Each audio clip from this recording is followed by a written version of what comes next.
Have you ever experienced the ground shaking beneath your feet? Ever wondered about what causes it?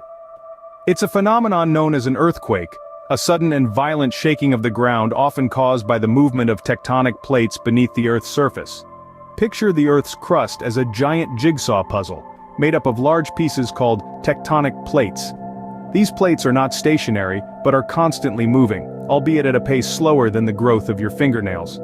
When these plates slide, collide or pull apart from each other, the energy that was held back is suddenly released, causing the ground to shake. This is what we feel as an earthquake. The spot underground where the energy is released is known as the focus, and directly above it on the surface lies the epicenter, usually the place where the earthquake's effects are felt the most. So now we know what causes an earthquake, but what happens when one strikes? On November 4, 2023, Western Nepal experienced a severe jolt. A quake with a magnitude of 6.4 shook the temple town of Jumla. Its ripples felt across the entirety of Nepal, and even reaching neighboring India. The Earth's tantrum was not a silent one. It claimed the lives of at least 128 souls in Nepal, leaving over 375 wounded in its wake. The tremors didn't discriminate between man and his creations. Infrastructure felt the wrath as well. Homes, those humble abodes that once offered comfort and safety, were reduced to rubble. The quake didn't just shake buildings, it shook lives, leaving thousands displaced, their sense of security shattered. But the earthquake's impact extended beyond the immediate damage to life and property. The land itself bore the brunt of the quake's fury. Landslides were triggered, furthering the destruction, taking with it roads and bridges. These were not just pathways of travel but crucial lifelines for relief workers trying to reach the affected areas. With these gone, their task became that much harder. And what of our neighbors? The tremors didn't stop at the border, they traversed into India, reaching as far as the capital city of Delhi. The northern states of Uttar Pradesh, Bihar and others felt the tremors. Thankfully, the Grim Reaper was not as busy here. There were no reported deaths or serious injuries, but the quake did leave its mark. Buildings and infrastructure suffered minor damages enough to remind us of the power of nature. The earthquake of 2023 was a rude awakening for many. It was a stark reminder of our vulnerability, a testament to the raw, untamed power of the earth. Yet it was also a call to action, a plea for preparedness and resilience. The devastation was immense, but what about the aftermath? In the wake of the earthquake, Nepal faced a daunting task.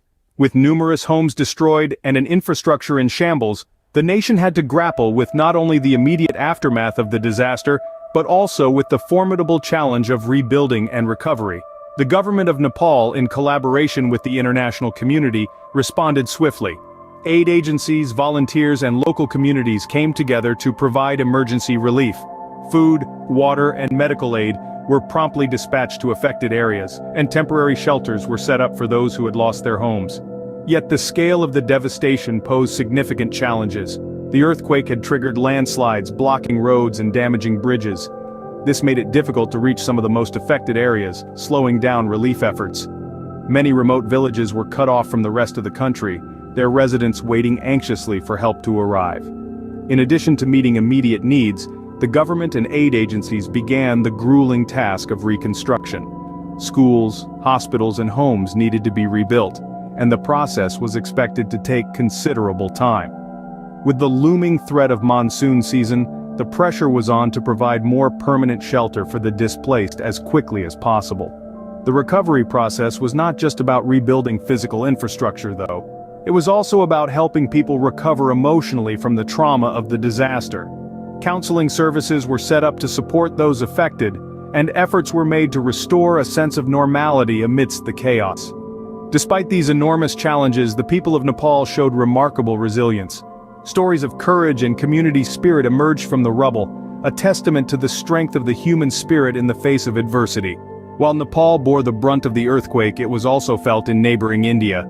The aftermath in India, however, was a different story altogether. Though far from the epicenter, the tremors reached as far as Delhi. The impact of this earthquake in India was thankfully less severe than its neighboring country, Nepal. Yet the effects were felt in the form of minor damages to buildings and infrastructure, particularly in northern states like Delhi, Uttar Pradesh and Bihar. The physical damages, however, were not the only consequence. The quake stirred up a wave of panic and anxiety among Indian citizens, a psychological impact that can't be ignored. Such events often leave a lingering fear, a reminder of the unpredictable power of nature. The Indian government, aware of its geographic susceptibility to seismic activities, has been proactive in taking measures to mitigate the impact of such disasters. Efforts have been made to construct earthquake-resistant buildings and infrastructure, a strategic move towards minimizing potential damages. Yet, it's not just about the structures we live and work in. It's about the entire ecosystem that supports us. Roads, bridges, power supply lines, communication networks. All these elements of infrastructure need to be designed with a focus on resilience. The government's role is pivotal, but so is the role of every citizen. Awareness about earthquake safety measures, from the basics of drop, cover, and hold on, to more comprehensive disaster preparedness plans, can go a long way in ensuring the safety of individuals and communities. So why are these regions so prone to earthquakes? Let's delve into the geology and understand the seismic activities in Nepal and India. The answer lies beneath the surface, in the movement of tectonic plates. Deep beneath our feet, the Indian and Eurasian plates are constantly shifting, their movements largely responsible for the seismic activity experienced in Nepal and India. Imagine two colossal pieces of Earth's crust, each thousands of miles wide, grinding against each other. That's what's happening here. The Indian plate, moving northward at about 2 inches per year, pushes beneath the Eurasian plate in a process known as subduction. As it subducts, it melts and releases fluids. These fluids have the effect of weakening the rocks of the Eurasian plate, making them more susceptible to rupture. In addition, the stress created by this collision doesn't just disappear, it's stored within the Earth's crust, and eventually it's gotta go somewhere.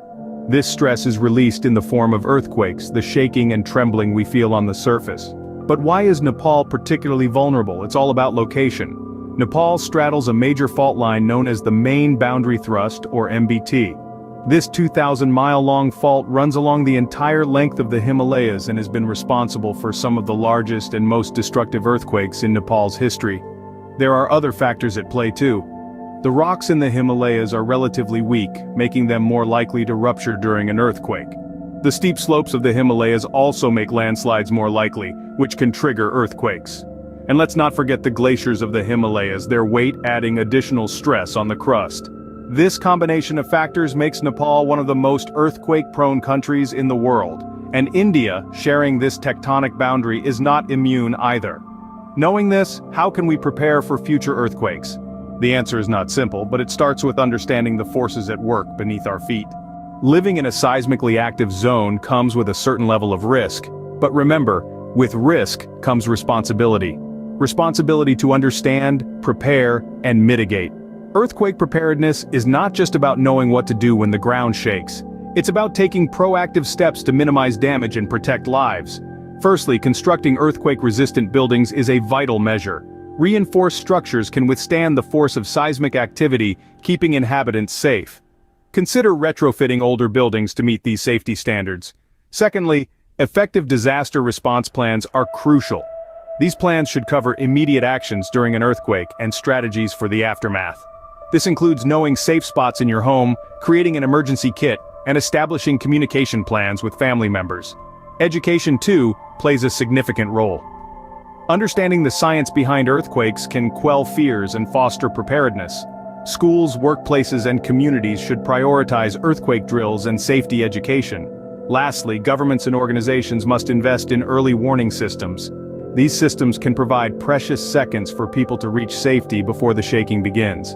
Being prepared for earthquakes isn't about living in fear, it's about empowering oneself with knowledge and tools to face the unexpected. After all, the real danger lies not in the shaking earth but in the lack of preparedness. So are you prepared for the next big shake?